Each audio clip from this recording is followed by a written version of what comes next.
si merveilleux est ton immense amour. Ta croix proclame la grâce de Dieu sur moi. Personne n'a vu ni entendu et nul ne peut saisir combien tu es puissant et glorieux. Dieu merveilleux, je t'aime. Dieu merveilleux, je t'adore. Dieu merveilleux, mon cœur te chante. Rayonnante, si rayonnante, ta gloire remplit les cieux. Tu montres à tous la grandeur de tes œuvres, la beauté de ta majesté pousse mon cœur à chanter. Combien tu es splendide et merveilleux. Dieu merveilleux, je t'aime. Dieu merveilleux, je t'adore. Dieu merveilleux, mon cœur te chante. Tu m'as révélé à nouveau tes merveilles. Tu m'as saisi par ton amour, car rien sur la terre n'est merveilleux comme toi. Tu m'as révélé à nouveau tes merveilles. Tu m'as saisi par ton amour, car rien sur la terre n'est merveilleux comme toi. Dieu merveilleux, je t'aime. Dieu merveilleux, je t'adore. Dieu merveilleux, mon cœur te chante.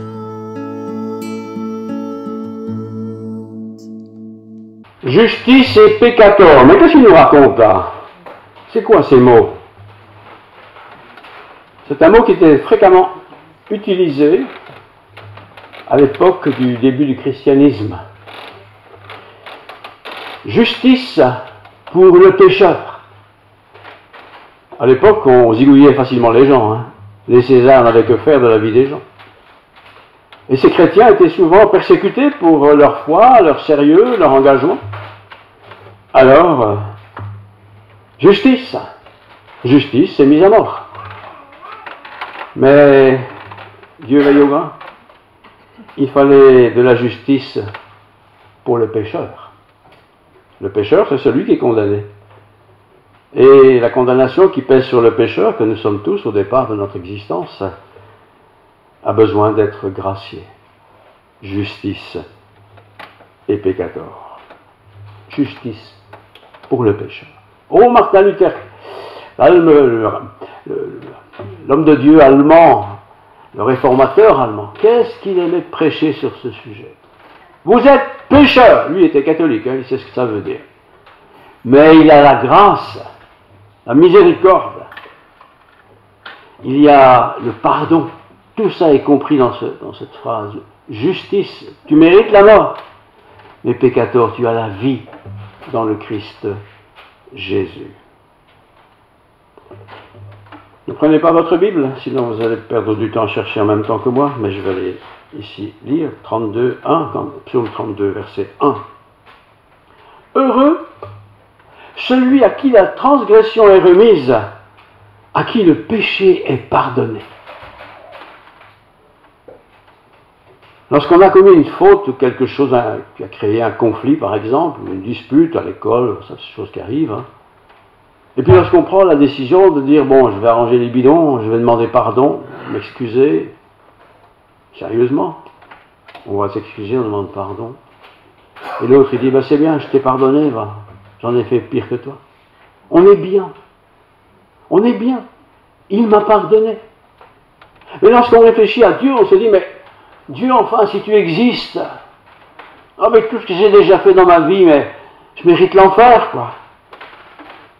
Et là, on peut parler à Dieu.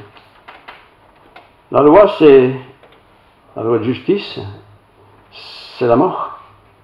Mais il y a le pardon pour le pécheur. À cause de la justice, pas sa justice, mais la justice du Christ, qui lui, Christ, a payé, je dis bien payé, pour tous nos péchés, pour les péchés de l'humanité tout entière. Mais ce pardon n'est obtenu que si je le reçois. Je peux l'entendre 1000 fois. Si je ne dis pas Seigneur merci pour ton pardon, je ne serai pas pardonné. J'ai besoin de reconnaître que je suis un pécheur. Alors ne prenez pas vos Bibles, sinon on va perdre un peu de temps. Mais écoutez ce texte du psaume 32. Heureux celui, je l'ai lu, je l'aurais dit, heureux celui à qui la transgression est remise, à qui le péché est pardonné. La transgression, c'est le mal, c'est le péché qui est remis sur le Seigneur. Et parce qu'il est remis sur le Seigneur, il n'existe plus, il est pardonné. Nous les humains, nous avons du mal à saisir ça d'une manière totale, parce que nous sommes comme ça, oui je te pardonne, mais je n'oublie quand même pas. Hein. Dieu n'est pas comme ça. Dieu quand il dit j'oublie, il oublie, il ne sait même pas que ça existait, c'est oublié, c'est effacé, c'est disparu. Quelle grâce! Quelle que soit d'ailleurs la force du péché, ou la vilainie du péché, quand Dieu pardonne, c'est disparu pour Dieu. Heureux celui à qui la transgression est remise, à qui le péché est pardonné. Et puis c'est vrai que lorsqu'on réfléchit un peu nous-mêmes à la situation sociale de nos pays, de nos villes, de nos villages, de nos familles, etc., des écoles, on a l'impression que ceux qui sont méchants, ceux qui font de mauvaises choses, réussissent bien dans la vie en fin de compte. Et on se dit, mais moi qui essaie d'être droit, d'être correct, de ne pas faire de bêtises, de ne pas faire de mal, j'ai l'impression, je me sens toujours un peu coupable, comme si ça ne pouvait pas être pardonné. Justice et peccator. Oh, que Luther aimait de parler de cela. Pourquoi est-ce qu'il aimait? Parce que lui était catholique. Et dans le système catholique d'alors, encore un peu aujourd'hui, beaucoup moins, mais dans le système catholique d'alors, si on ne passait pas par le système, aucune chance d'être pardonné. Et il se torturait tous les jours, pendant des années, alors qu'il était un homme engagé dans les choses religieuses. Il se torturait. Il avait beau être prêtre et être tout ce qu'il faisait en tant que prêtre, et il en faisait des choses. Il n'avait jamais la paix de Dieu. C'est-à-dire ce sentiment qu'on n'en parle plus, l'affaire est réglée, quoi. Jusqu'au jour, alors qu'il y avait une grosse tempête, c'est en Allemagne, une de ces tempêtes violentes, il a pensé qu'il allait mourir là. Il était seul au milieu de cette tempête, de cette forêt. Et là, il a crié au secours. C'était un moine, il avait l'habitude de crier. Hein. Il a crié au secours à Dieu. Et là, dans cette forêt, tout seul, avec cette tempête, avec cet orage violent, il a compris que Dieu lui pardonnait. Et il est devenu le fameux réformateur que nous connaissons bien. Voilà. Psaume 37, versets 10 à 13. Encore un peu de temps, encore un peu de temps, et le méchant n'est plus. Tu regardes le lieu où il était, tu regardes, c'est Dieu, il a disparu. Les misérables possèdent le pays, ah ouais. Et ils jouissent abondamment de la paix. Les méchants forment des projets contre les justes. Et il grince des dents contre lui. Écoutez la suite, verset 13. Le Seigneur se rit, se moque, se rit du méchant, car il voit que son jour arrive. Ce n'est pas à nous de combattre les méchants. Ce n'est pas à nous. Dieu s'en occupe très bien. Mais c'est à nous de nous occuper de nous, de voir où nous en sommes, où en suis-je en effet dans ma relation avec Dieu, où en suis-je dans mon sentiment de toujours mauvais, je fais toujours des conneries, je fais jamais tout bien. Où en suis-je? C'est peut-être aujourd'hui le bon jour pour y réfléchir. L'homme sans Dieu, c'est celui qui se fiche de tout ça. On verra bien. Et on alimente cette idée, de toute façon, Dieu, personne ne l'a jamais vu. On ne sait même pas s'il existe. Le problème, c'est que Dieu existe. Le réformateur Luther, qui était inconvaincu, il était un moine authentique, il se privait tout le temps de toutes sortes de choses. C'était déjà très strict d'être moine là. Mais lui, il allait beaucoup plus loin, pour plaire à Dieu, mais jamais ne trouver la paix de Dieu. Pourtant, il était dans un couvent. Il était un Allemand, on connaît les caractères des Allemands, c'est fort. Il ne trouvait pas la paix de Dieu, sauf dans cette tempête-là, où il a écouté Dieu au travers de la tempête. Et sa vie a bouleversé. Et son témoignage bouleverse encore aujourd'hui bien des gens. Il bouleverse encore bien des devoirs imposés pour aller quelque part mériter le ciel. Il bouleverse encore des rites auxquels on se soumet en espérant que ça va un peu aider à pousser Dieu à m'apprécier, quoi. On est trop soumis aux traditions, enfin, nous aussi. Trop soumis à l'humiliation et la privation, en espérant que tout ça, quelque part, contribue un peu à ce que Dieu te dise, t'es quand même pas comme tout le monde, tu es bien.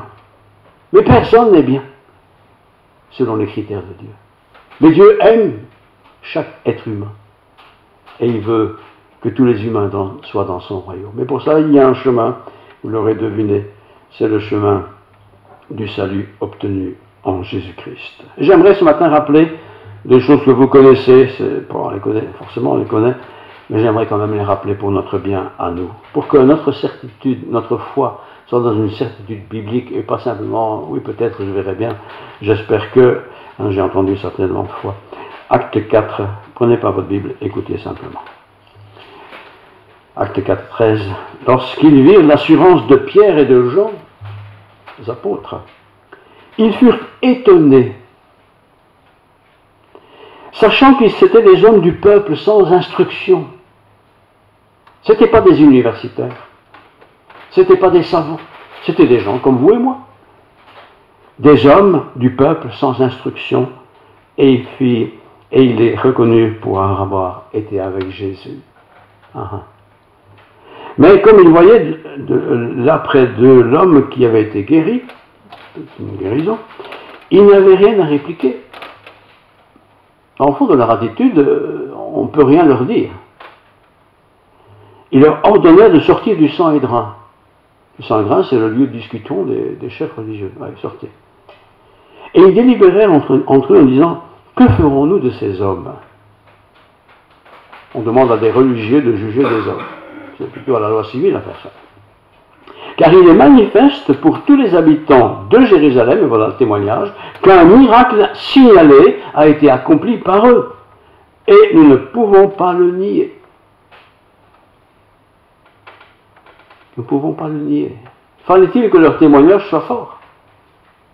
Mais quand même, ils gênent, parce qu'ils parlent de quelqu'un dont ils n'apprécient pas l'existence. Ils parlent du Christ, du salut en Christ. Eux, ils auraient voulu que leur tradition se développe encore. Parce qu'eux contrôlaient cette tradition. Et ils en profitaient largement. Mais afin que la chose ne se répande pas davantage parmi le peuple, défendons-leur avec menace, voilà l'idée qu'ils ont eue, défendons-leur avec menace, attention, de parler désormais à qui que ce soit de ce nom-là, c'est-à-dire de Jésus. Comme si on peut nous demander de nous taire sur ce qui fait notre vie, notre assurance, notre espérance. Il y a des pays, si tu parles de Jésus, tu es en prison pour toujours. Mais ils ne peuvent pas ne pas parler de Jésus, parce que c'est leur espérance. Et nous-mêmes, on ne va pas en prison ici, et nous-mêmes, est-ce que nous osons parler de notre foi? Pas parler d'une église en X ou Z, mais parler de notre foi. Dire aux gens, vous savez, je suis heureux pas parce que je suis riche ou que ma femme est gentille avec moi ou que mon mari il est super formidable. Je suis heureux parce que je suis un enfant de Dieu. Vous dites ça à quelqu'un aujourd'hui, il va être poli, il va te dire, bon, si ça te fait du bien. Ouais, mais j'aimerais tant que tu découvres ce Jésus, voyez. J'aimerais autant que tu le rencontres.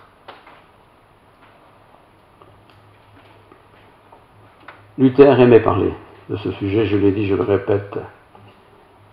Pécateurs, nous étions tous coupables. On n'a pas le droit à la paix de Dieu. C'était le slogan à Rome. Les gens étaient soumis à l'autorité de Rome.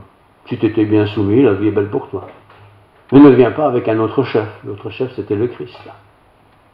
Et si on parlait de ce Christ comme étant le Sauveur, le Seigneur, c'était quelque part mettre de côté le grand César. Et ça, c'est inacceptable.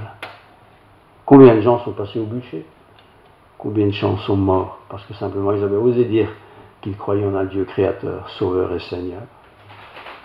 Et ne nous faisons pas trop d'illusions, c'est encore un peu la même chose aujourd'hui. Bien sûr, on ne va pas en prison parce qu'on est croyant, mais il ne faut pas trop parler de votre foi. Hein. Ah ouais, c'est ta religion, bah, si ta religion te fait du bien, bah, profites-en bien. Mais moi, j'en ai rien à cirer. Mais c'est pas de ça qu'on parle. On parle de ce qui a transformé, bouleversé ma vie, ce qui donne du sens à ma vie. Vous voyez? J'ai reçu la paix de Dieu. J'ai le pécateur, la paix. Je suis tranquille. Je suis bien. Je vais vous lire quelques versets, prenez pas la Bible, je vais simplement donner la référence. C'est le passage de Acte 4, 13 à 22. Lorsqu'ils virent l'assurance de Pierre et de Jean, ils furent étonnés. Notre foi, quand nous en parlons, d'abord, est-ce que nous osons en parler? Est-ce que nous osons en parler de manière que l'autre, il dit, bah celui-là, l'a convaincu. Hein. Pas pour le bombarder, l'écraser en disant, moi je sais, toi tu ne sais pas. Mais parler de sa foi, voilà. Demander à un sportif qui vient de remporter le 100 mètres ou qui a gagné le Tour de France, s'il est gêné d'en parler. Il n'est pas gêné, hein. Il va en parler. Hein. Oh, il va sûrement parler de ses souffrances et tout ce qu'il a dû subir pendant l'épreuve, peut-être. Mais il va en parler. N'ayons pas peur de parler de Dieu. Nous ne sommes pas des théologiens. Nous sommes des chrétiens, des gens du Christ. Voilà ce que Dieu a fait dans ma vie. Et voilà pourquoi j'aime en parler. Verset 13 encore. C'était des hommes du peuple sans instruction. Ça ne veut pas dire qu'ils étaient bêtes, mais ils n'avaient pas fait l'université. On pense parfois que pour comprendre la Bible, il faut connaître l'hébreu et le grec. Hein. Si tu ne la lis pas en grec ou en hébreu, tu n'as rien compris.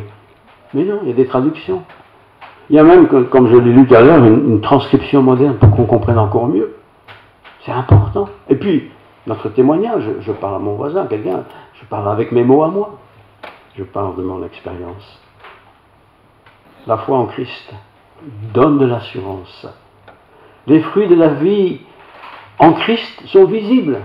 Si Christ est en moi, ça se voit dans ma vie. Est-ce que ça se voit? Et le premier qui va voir, c'est celui qui est proche de moi. C'est mon mari, c'est ma femme, mon père, ma mère, mes enfants. Qu'est-ce qui s'est passé chez toi, papa? Et comment ça se fait que ça se voit? Et posons-nous la question, est-ce que ça se voit que je suis un enfant de Dieu? Les fruits de la foi sont visibles. Les forces occultes n'ont plus de puissance sur moi.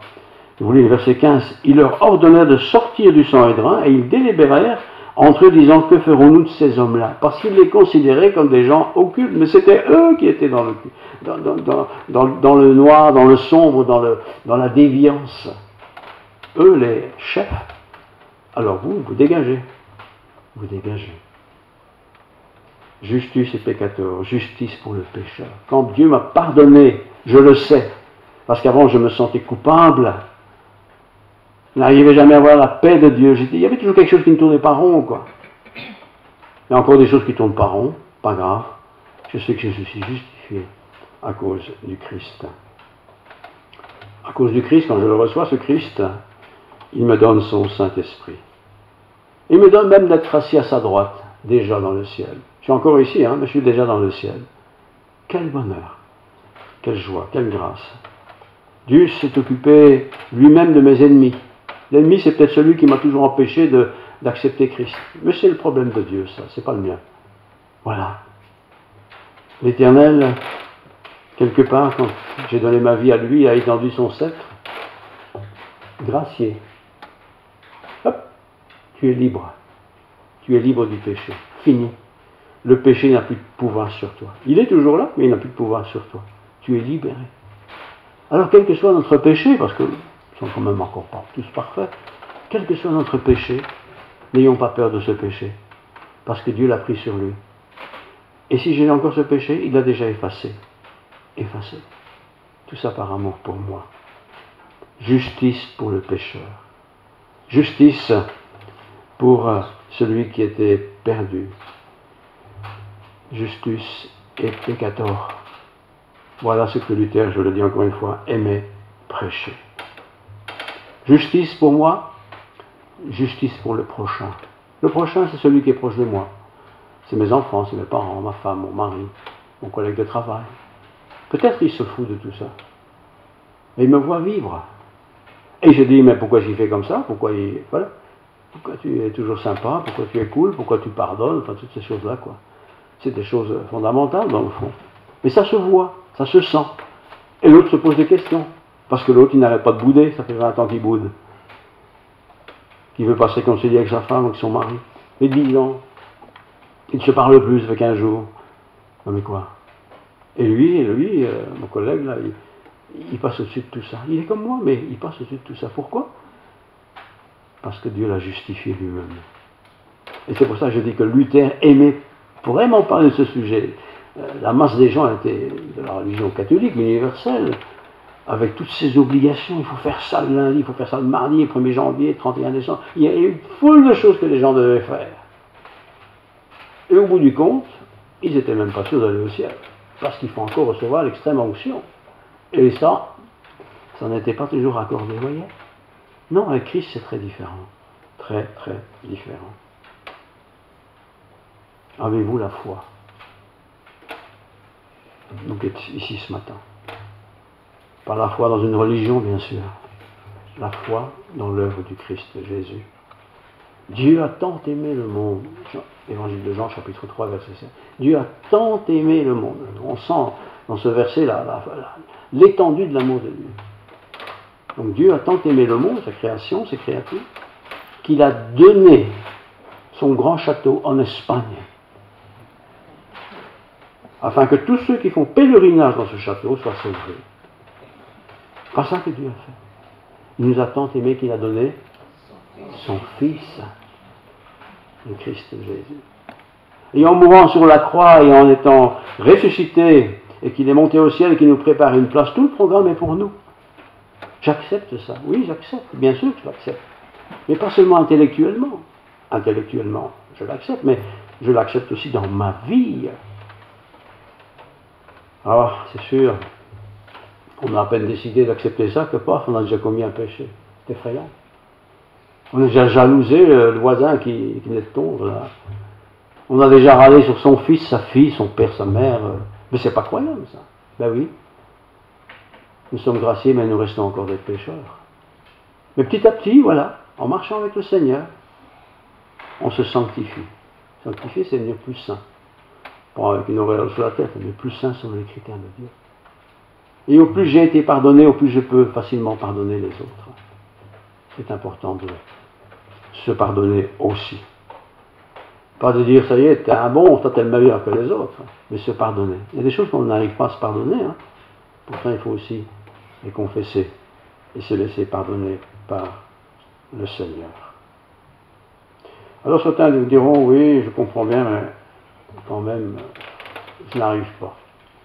Je n'arrive pas parce que j'ai beau essayer, je tombe toujours dans le même panneau au bout d'un certain temps. Je râle tout le temps. Je n'arrive pas à avoir la paix pour ce que j'ai fait, ce que je ne voudrais plus faire. Alors permettez-moi de vous lire deux textes pour terminer. Un texte de la Genèse, chapitre 45, verset 18. Genèse 45, verset 18. Prenez votre père et vos familles et venez auprès de moi. Je vous donnerai ce qu'il y a de meilleur dans le pays d'Égypte et vous mangerez la graisse du pays. Ceci était très terrestre. Mais ce peuple était dans l'esclavage. Et l'esclavage, vous savez ce que c'est pas le top. Hein. Et Dieu, au travers du message de Moïse, s'est adressé à Joseph et à ses frères. Et je relis, venez auprès de moi. Je vous donnerai ce qu'il y a de meilleur dans le pays d'Égypte. C'est un pays étranger, l'Égypte. Ce n'est pas le pays pour le peuple de Dieu, c'est Israël. Mais c'était ce temps où ils étaient en Égypte. Un peu comme nous, voilà. Notre destinée n'est pas la terre terrestre telle qu'elle est, mais nous sommes là aujourd'hui, à Bastogne, à Libramont, à Arlon, à Luxembourg, n'importe. Et nous sommes là, nous vivons. Mais ce que nous pouvons faire, c'est vivre selon la gloire du Seigneur, selon la justice du Seigneur. Venez à moi, prenez votre famille, pas tout seul. Oh, on pourra dire, même ma famille n'en a rien à cirer. Mais non, prie pour eux alors.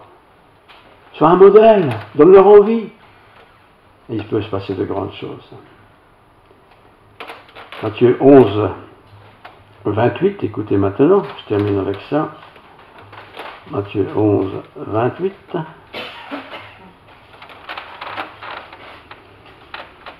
Voilà. Venez. Venez à moi, vous tous qui êtes fatigués et chargés. Être fatigué, c'est une chose, mais être chargé, c'est porter quelque chose de lourd. Venez à moi, vous qui êtes fatigués et chargés, et je vous donnerai du repos. Le Seigneur n'a pas dit, prenez votre fardeau, je vais m'en occuper, mais je vais vous donner un autre fardeau que vous devriez porter. Non, venez à moi, vous tous qui êtes fatigués, ras-le-bol quoi. Toujours coupable, n'a pas encore accepté le pardon de Dieu, peut-être d'un prochain, mais de Dieu surtout. Écoutez Dieu. Confessez ce que vous pensez devoir confesser. Confessez-le à Dieu. C'est pas la peine de répéter 50 fois. Dieu n'est pas sourd, il comprend vite. Une fois. Ah Seigneur, tu te rappelles, il y a 15 ans, on a fait ça à l'école, ou je sais pas, n'importe. Personne ne le sait, mais moi je le sais. Confesse-le. Reconnais que tu l'as fait. Reconnais que tu as blessé Dieu. Et si ça concerne quelqu'un, ben va trouver ce quelqu'un. Il est peut-être mort entre-temps. Possible. Il est peut-être pas mort. Peut-être qu'il ne s'en souvient même pas. Il n'a peut-être même pas remarqué. Mais va le trouver. Et dis-lui, j'ai dit du mal de toi. Tu as perdu ton emploi à cause de moi. Il faut le dire, il faut le réparer. Je prends un cas un peu extrême là. Vous voyez, important de confesser. Pour que je puisse alors être tout à fait dans la paix de Dieu. Justice et peccator. Justice de Dieu et paix de Dieu dans ma vie. Voilà ce que je vous souhaite. Et je me le souhaite aussi. Prions. Seigneur, merci.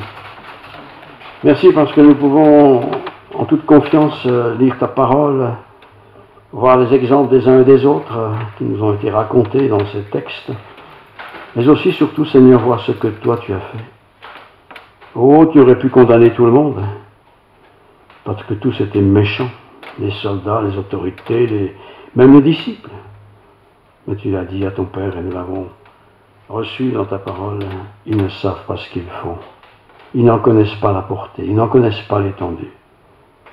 Seigneur, nous voulons comprendre ces paroles de ta part et recevoir ton pardon, quoi que nous ayons pu faire. Qu'il n'y a rien, car il n'y a rien qui ne puisse être pardonné par toi. Oh, sans doute faudra-t-il que aussi, en conséquence, je pardonne à d'autres qui m'ont blessé.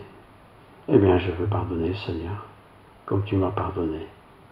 Que la grâce de Dieu, la paix du Christ, la plénitude de l'Esprit soit sur nous tous. Que nous puissions passer une belle journée, une bonne semaine, sous ton regard conduit par ton Esprit. Que nous puissions nous retrouver, si tu le veux, dans un autre dimanche, pour une autre rencontre. Mais à chaque jour suffit sa peine. Aujourd'hui, nous te disons merci. Loué soit ton nom.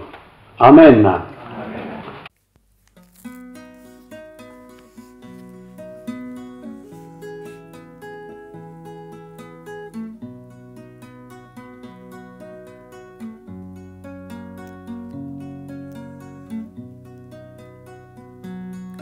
Tel que je suis, sans rien à moi, sinon ton sang versé pour moi, et ta voix qui m'appelle à toi, agneau de Dieu, je viens.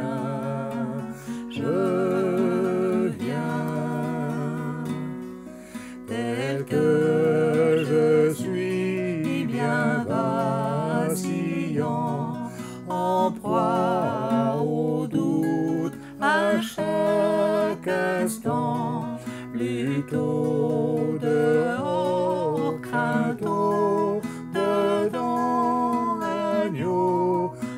de Dieu, je viens,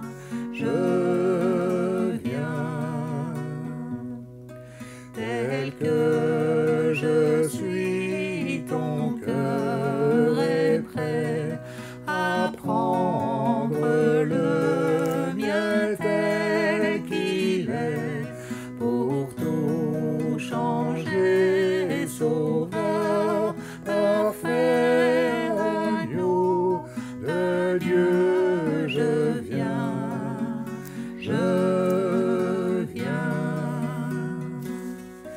tel que je suis, ton grand amour à tout pardonner sans retour. Je veux être à toi dès